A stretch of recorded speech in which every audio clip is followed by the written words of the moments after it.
Seperti biasa, pada episode kali ini, gue akan menceritakan 3 kisah nyata mengerikan dari internet yang semakin lama lo tonton, video ini bakalan semakin mengerikan. Nah, tema khusus untuk video kali ini adalah kematian yang benar-benar menyakitkan sampai-sampai bisalah menginspirasi film Final Destination. Pada kisah nyata pertama, ceritanya benar-benar ngeri banget sampai-sampai lo nggak habis pikir dengan jenazahnya. Lalu kisah nyata kedua, di saat korban mengira udah pada selamat, maut datang menjemput dari arah yang tidak terduga. Terakhir, pada kisah nyata ketiga, gara-gara kebanyakan bacot, puluhan orang meninggal dengan cara paling mengerikan di dunia.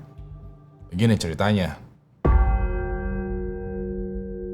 Pada tanggal 15 September tahun 2018, di sebuah kota bernama Wolverhampton di negara Inggris, ada seorang pria berusia 29 tahun bernama David Willis yang lagi siap-siap untuk berangkat kerja seperti biasanya. David bekerja di sebuah pabrik bernama Timis Recycling Center, sebuah tempat yang dikhususkan untuk mendaur ulang sampah. Sekedar gambaran, segala macam bentuk sampah, entah itu yang kayak berat seperti logam, sisa kayu, atau juga furnitur, lalu juga sampah kecil kayak plastik, perabotan, dan sampah rumah tangga, semuanya didaur ulang di tempat ini. Nah, di pabrik tersebut, David bisa dibilang bekerja sebagai orang yang serba bisa. Di kadang hari, tugasnya dia adalah mensortir sampah sesuai jenisnya. Terkadang juga diminta sama manajernya untuk menggiling sampah dengan alat berat juga bisa. Bahkan menservis alat berat David juga bisa. Pokoknya segala macam kerjaan yang ada atau disuruh sama manajernya, David pasti kerjain. Sampai di hari Sabtu pagi, David yang masih di rumahnya ini lagi siap-siap untuk bekerja.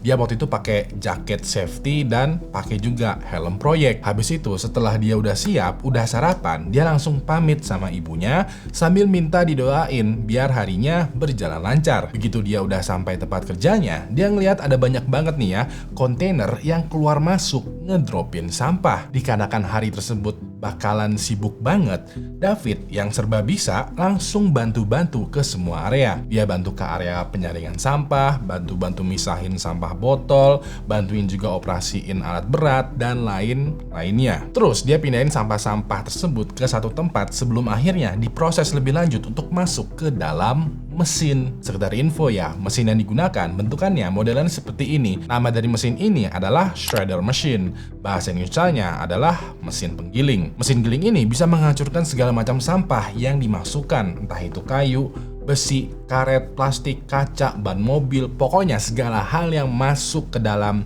mesin giling itu bakalan hancur. Dan dikarenakan ini adalah tempat daur ulang sampah, mesin giling yang digunakan di tempat kerjanya David ini itu jauh lebih besar dan lebih kuat daripada mesin giling biasanya. Walaupun begitu, David sesekali mesti mantau mesin penggilingan buat mastiin gak ada sampah tuh yang nyangkut dan membuat mesinnya menjadi mogok. Beberapa jam kemudian, saking sibuknya orang-orang di tempat daur ulang sampah, pada gak sadar tuh kalau udah waktunya jam pulang. Nah, mepet-mepet waktu pulang, setiap karyawan tuh ya di masing-masing area langsung kerja 2 kali lebih cepat buat beresin kerjaan hari itu. Daripada lembur dan gak bisa malam mingguan, mendingan digas aja terus biar kerjaan besok jadi lebih ringan. Pas dirasa jam menunjukkan pukul 5 ya, mesin penggiling sudah dipastikan dalam kondisi mati. Baru deh satu persatu karyawan meninggalkan area pabrik, dan suasana pabrik yang tadinya itu pagi rame banget sekarang berubah menjadi sepi dan hening. Sementara itu di rumahnya David yang lokasinya nggak jauh dari pabrik, ibunya yang bernama Caroline kayak biasa ya sibuk di dapur. Bagi David dan Caroline, makan malam itu bukan sekedar ngenyangin perut, tapi juga ritual dan momen mereka untuk quality time. Setelah selesai masak dan semua makanannya udah disajikan di meja, Caroline duduk santai tuh nungguin David pulang. Pas lagi asik-asik nonton, Caroline baru sadar kalau waktu sudah menunjukkan jam 8 malam. Pas ini Caroline berpikiran, mana nih anak gue? Tumbenan nih jam segini belum balik. Dari sini Caroline rada sebel nih, tapi di satu sisi lain overthinking karena tumben-tumbenan anaknya itu belum pulang. Ya udah deh, Caroline mencoba menelpon David. Pas ini Caroline bisa mendengar tuh kalau nada derinya aktif.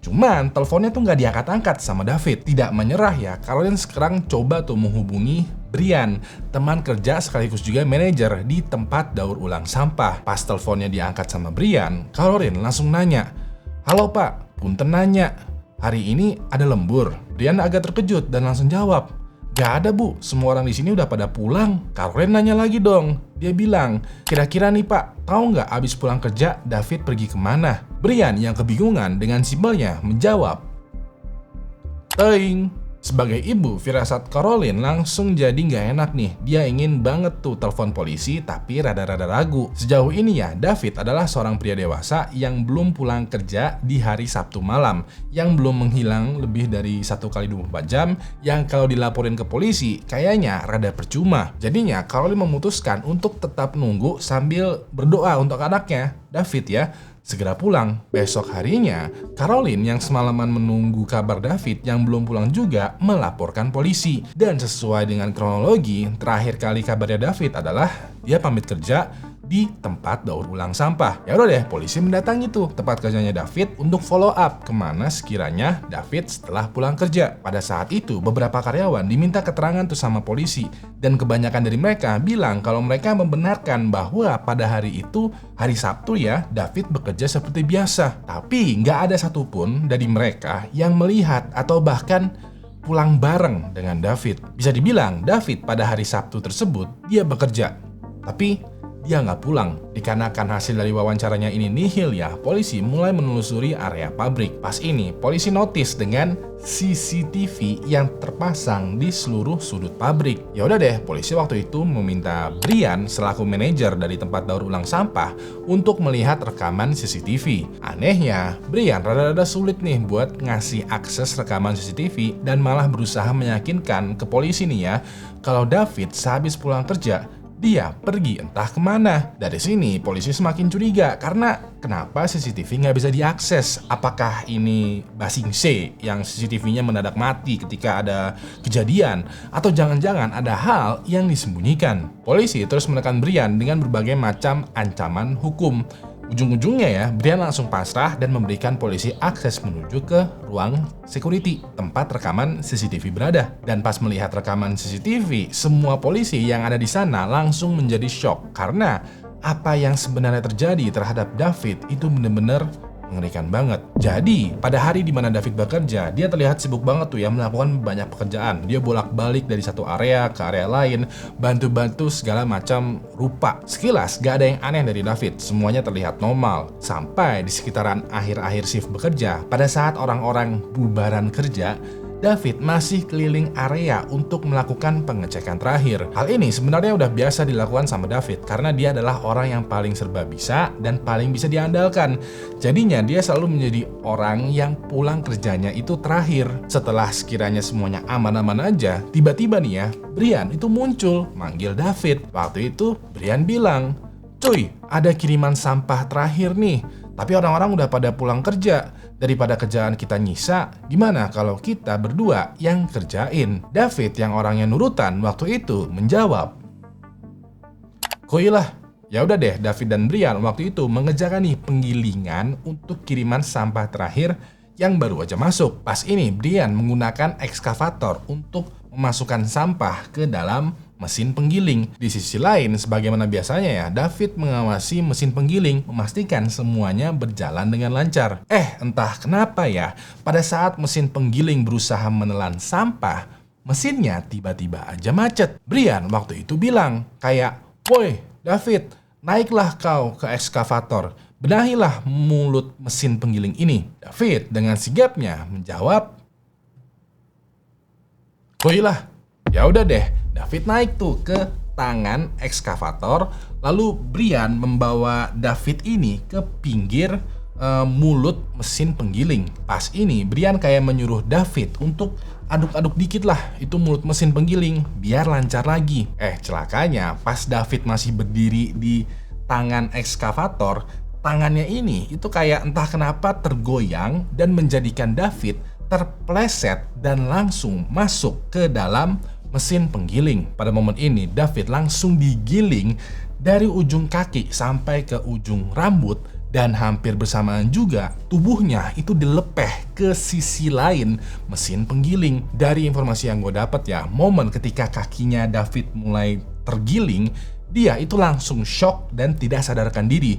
Jadinya David tidak sempat berteriak meminta pertolongan. Di sisi lain, Brian yang menyaksikan David digiling bukannya langsung mematikan mesin penggiling secara darurat ya, atau berusaha menolong, dia malah membuat alibi. Pas ini masih terlihat dalam cuplikan CCTV, Brian turun dari mesin eskavator lalu mencoba menelpon David. Brian kayak berakting menelpon David, seolah-olah dia juga lagi mencari David yang menghilang. Yang padahal dari cuplikan CCTV jelas-jelas ya, David itu masuk ke mesin penggiling. Dan sekiranya teleponnya nggak ada jawaban, dia jalan tuh ke depan kantor, lalu berdiri bengong di sana, bertingkah laku seakan-akan tidak terjadi apa-apa. Brian pun langsung closing pabrik daur ulang sampah ini dan sama sekali tidak menghubungi pihak berwajib atas apa yang baru aja terjadi. Pihak berwajib alias polisi ya, malah baru datang ketika Caroline, ibunya David, melaporkan David yang udah menghilang. Dikarenakan hal tersebut, Brian langsung ditahan atas dugaan kelalaian berat sampai-sampai menyebabkan kematian, plus upaya menutupi kejadian. Naasnya, Brian hanya mendapatkan hukuman penjara selama 7,5 tahun, tapi dibebaskan dari penjara pas dia udah mendekam selama 2,5 tahun karena berkelakuan baik. Pihak berwajib berusaha tuh mencari sisa tubuhnya David di pabrik daur ulang sampah ataupun tempat pembuangan sampah terakhir. Sayangnya, dikarenakan mesin ini menggiling David menjadi banyak sekali bagian kecil, pada dasarnya ya, David tidak hanya meninggal, tapi juga musnah dengan sekejap. Pada tanggal 6 Juli tahun 2013, ada maskapai pesawat penumpang bernama Asiana Airlines dengan flight 214 berangkat dari Seoul, Korea Selatan menuju San Francisco, Amerika Serikat. Pada waktu itu, pesawat yang digunakan maskapai ini adalah pesawat Boeing 777, pesawat besar yang biasa dipakai untuk penerbangan internasional karena bisa membawa ratusan orang sekaligus dengan jarak tempuh yang jauh. Dalam pesawat itu ada sekitaran 307 orang, mulai dari penumpang biasa, pilot, sampai kru kabin yang bertugas memastikan semuanya berjalan aman selama perjalanan. Nah, sebenarnya pesawatnya ini dijadwalkan berangkat sekitaran jam 4:30 sore. Tapi dikarenakan ada keterlambatan, pesawat baru benar-benar bisa lepas landas sekitaran jam 5 lewat sedikit. Pas ini, sebelum berangkat, pilot melakukan pengecekan dengan cukup teliti, mulai dari mesin, sistem navigasi, sampai juga ke autopilot.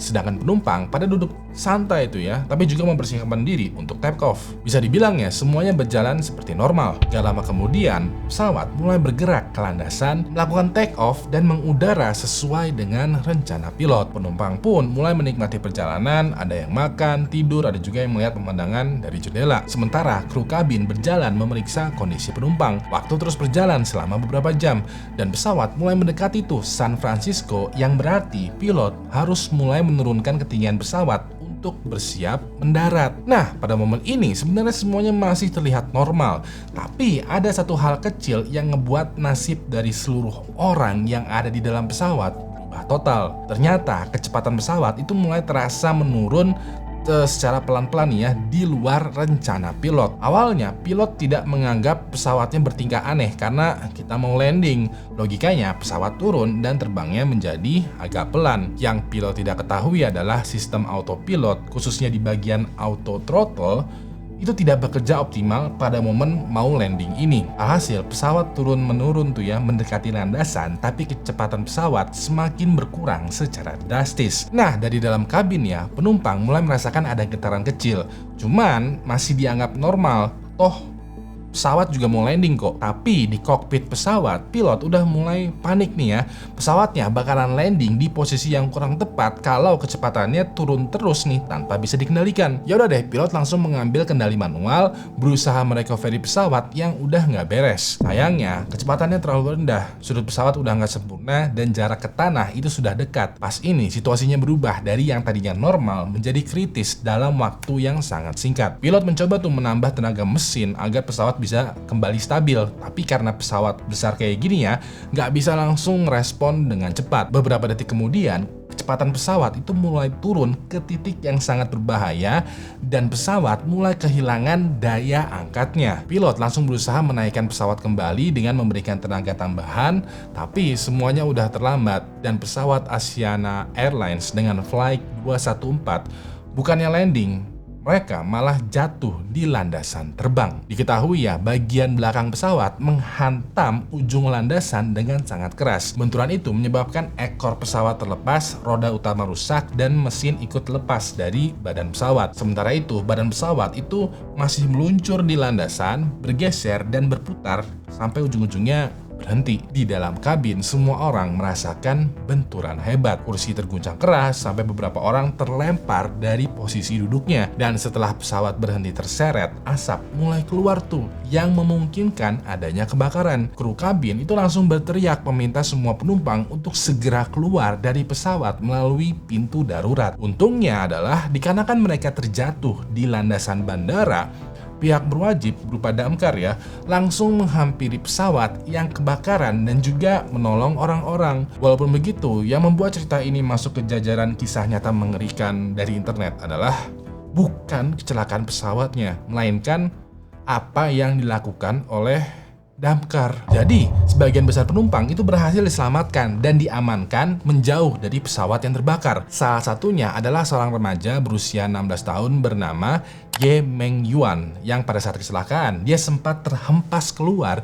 dan terjatuh ke tanah rumput yang ada di sekitaran landasan. Ingat ya, Ye Meng Yuan ini selamat dari kecelakaan pesawat, masih sadar, lagi tiduran telentang di tanah yang ada di pinggiran landasan. Nah, walaupun Ye Meng Yuan selamat dari kecelakaan pesawat, dia nggak selamat dari mobil damkar. Jadi dikarenakan kondisi di lokasi kecelakaan pesawat ini sangat kacau, penuh dengan asap tebal, keadaan darurat, semua orang pada panik, kesakitan, dan butuh pertolongan, ada satu mobil damkar yang melaju cepat menuju dekat pesawat. Dan beberapa detik sebelum ngerem, mobil damkar ini sempat menabrak dan melindas Ye Meng Yuan yang lagi telentang. Petugas damkar yang udah sampai duluan nih ya, yang baru banget nih mau menyelamatkan Ye Meng Yuan, itu langsung kaget, panik, dan teriak-teriak ke mobil kayak gedor-gedor kayak, "Woi, lo baru aja melindas korban." Tim medis langsung segera datang dan mencoba memberikan pertolongan nih. Sayangnya karena luka yang dialami Ye Meng Yuan itu terlalu parah,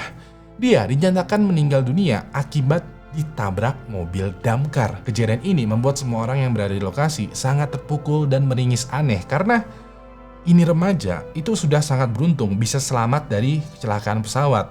Tapi di saat yang bersamaan, sial juga karena malah meninggal ditabrak mobil damkar.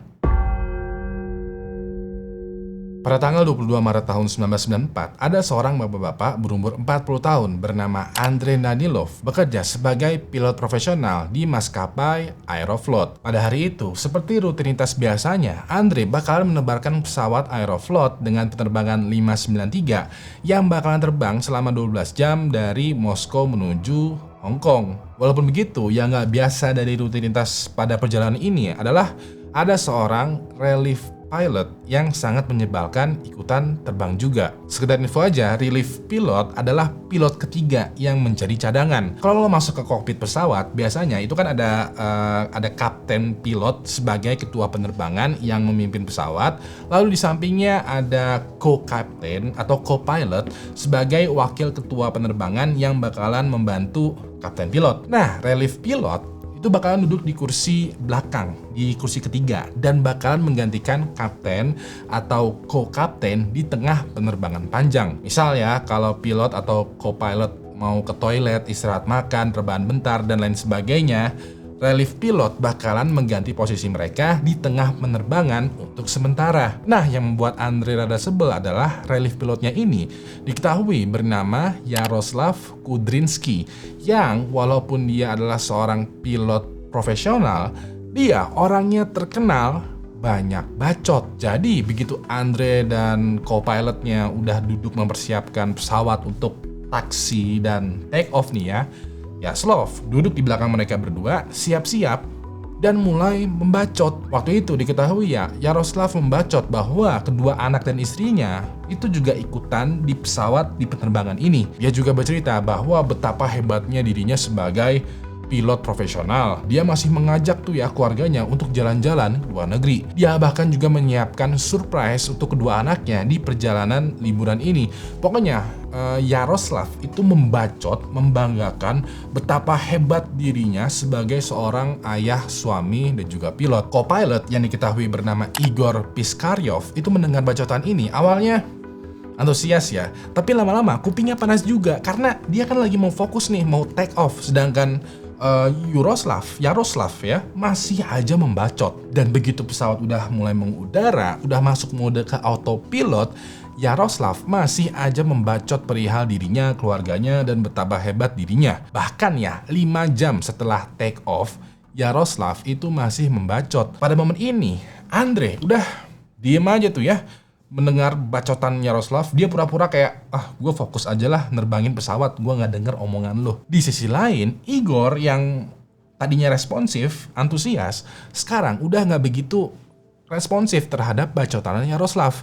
Tapi dikarenakan Igor adalah pilot paling junior di antara mereka bertiga ya, mau gak mau dia mulai merespon tipis-tipis lah bacotannya Yaroslav. Yaroslav yang clueless terhadap no respon dan minim respon dari Andre dan Igor masih ngebacot perihal diri dan keluarganya. Di momen ini, Andre yang udah gak tahan dengan bacotannya Yaroslav langsung memotong tuh bacotan dia yang lagi menceritakan betapa hebatnya anak laki-laki dan perempuannya. Waktu itu Andre bilang, "Cuy, gantiin gue dulu, gue ngantuk, mau tidur di belakang." Andre pun bertukar kursi itu dengan Yaroslav. Dan begitu dia udah pegang kendali pesawat, Andre jalan menuju ke kabin paling belakang pesawat yang emang dikhususkan untuk pilot dan pramugari. Di sana Andre duduk dan selonjoran dan sebodo teing lah ya sama Igor yang mesti nemenin bacotannya Yaroslav untuk beberapa jam kemudian. Tapi sekitaran setengah jam atau 1 jam kurang selanjutnya, Andre kebangun karena dia merasakan pesawatnya kayak berbelok gitu. Sebagaimana yang lo lihat, pesawatnya ini perlahan-lahan mulai berbelok miring.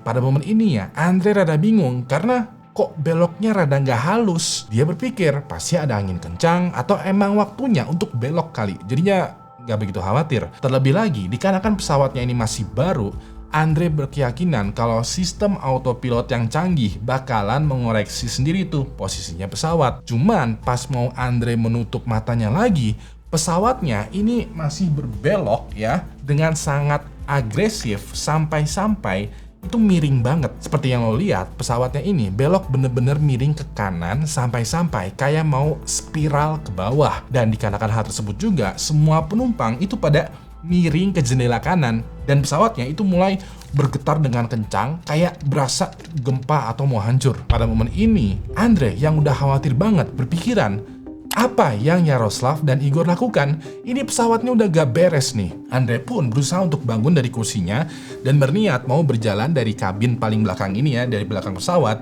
menuju ke kokpit. Walaupun begitu, Andre tidak bisa bangun dari kursinya karena pesawatnya ini itu benar-benar miring ke kanan sampai-sampai tingkat kemiringannya itu hampir 90 derajat. Jadinya gak ada yang bisa Andre lakukan selain menunggu pesawatnya kembali datar lagi. Dan bener banget, gak lama kemudian pesawatnya itu mulai perlahan miring lagi ke kiri dan mulai mendatar lagi. Di momen inilah Andre bisa mendengar 2 mesin pesawat yang ada di sayapnya itu mulai bersuara keras, kayak seakan-akan ngeden banget. Dan untuk beberapa detik kemudian semuanya sepertinya kembali ke normal, kayak sistem autopilot berusaha merecovery posisi pesawat. Di kesempatan inilah Andre langsung bangun dari kursinya dan berjalan cepat menuju ke ruangan pilot. Tapi pas Andre mau buka pintu kokpit, pesawat tiba-tiba aja menukik ke atas tajam banget sampai-sampai moncongnya itu bener-bener naik. Bahkan ya kalau dilihat dari rekaman ini, pesawatnya itu bener-bener condong ke atas sampai-sampai pesawatnya kayak mau berdiri tegak. Dan dikarenakan hal tersebut, Andre terhempas ke belakang, tidak berhasil membuka pintu ruangan kokpit, jatuh ke lantai kabin penumpang, terlentang tidak berdaya. Pada momen ini ya, Andre bisa mendengar semua penumpang pada duduk terpaku di kursinya. Ada yang berdoa, nangis, teriak, panik, masker oksigen udah pada turun, berantakan. Pokoknya kabin semuanya kacau balau. Walaupun begitu, Andre berusaha tuh merangkak atau memanjatlah ke pintu kokpit. Dan pas dia berhasil membuka pintunya, langsung ketahuan apa yang salah dari penerbangan ini. Ternyata ya, bacotan yang Yaroslav bilang tadi perihal kejutan untuk kedua anaknya adalah dia bakalan mempersilahkan kedua anaknya yang masih bocil untuk menerbangkan pesawat. Jadi pas tadi Andre pergi ke belakang pesawat untuk beristirahat sebentar, Yaroslav mempersilahkan kedua anaknya yang masih bocil nanggung gitulah umurnya untuk masuk ke ruangan kokpit. Di sana Yaroslav menggunakan senioritasnya ya, menyuruh Igor untuk pindah dulu lah kursinya karena gue mau kedua anak gue duduk di kursi kapten dan juga co-kapten. Igor berpikiran kalau ini adalah ide yang buruk, tapi karena diancam halus sama Yaroslav, dia mau gak mau menyerahkan kursinya untuk kedua anaknya Yaroslav. Dan bener banget, pas kedua anaknya Yaroslav duduk di kursi kapten dan co-kapten, Yaroslav berdiri tuh di antara dua kursi ini dan membacot ke kedua anaknya betapa hebatnya dirinya bekerja sebagai pilot. Selain itu juga, Yaroslav mengencourage atau menyuruh atau kayak mempersilahkan lah anak-anaknya, kedua anaknya nih ya, untuk mematikan sistem autopilot lalu menyetir pesawat secara manual. Di momen inilah salah satu anaknya Yaroslav megang setir pesawat lalu belokin ke kanan. Dan namanya juga bocil nanggung yang gak tahu apa-apa perihal mengemudikan pesawat ya. Dia membelokkan pesawatnya itu tajam banget. Dikarenakan hal tersebut, Yaroslav jadi kebanting ke kanan juga. Dan dia pun berusaha tuh untuk bilang ke anaknya, woi belokin lagi setirnya ke kiri. Awalnya pesawatnya sempat balik lagi karena dibelokin ke kiri. Tapi entah kenapa pesawatnya itu kayak mulai ngegas sampai-sampai nukik banget ke atas kayak mau berdiri tegak. Pada momen ini ya, Yaroslav dan kedua anaknya udah bener-bener panik banget dan terpontang-panting di dalam kokpit. Yaroslav langsung duduk di kursi kapten dan berusaha tuh untuk mengendalikan pesawat yang sekarang udah bener-bener terbalik. Atas jadi bawah dan bawah jadi atas. 360 gitu. Yaroslav berusaha tuh merecovery pesawatnya, tapi dikarenakan pesawatnya itu udah stalling atau kayak terbang terus nyangkut gitu ya. Pesawatnya ini yang tadinya menukik ke atas, sekarang menukik turun tajam ke bawah. Yaroslav menarik lagi tuh kuat-kuat setir pesawatnya untuk normal lagi. Pesawatnya kayak udah hampir bergetar keras banget karena udah mau mulai rontok akibat manuver yang terlalu cepat. Nah, pesawatnya itu bisa mendatar lagi. Tapi dikarenakan tidak ada momentumnya, pesawatnya jadinya nggak bisa terbang, melainkan jatuh bebas. Begitu aja terus sampai-sampai pesawatnya terbanting di atas tanah hutan kosong yang ada di Siberia. Akibat bacotannya Yaroslav, 75 orang termasuk Andre, Igor, kru, dan semua penumpang yang ada di dalam pesawat semuanya meninggal dunia.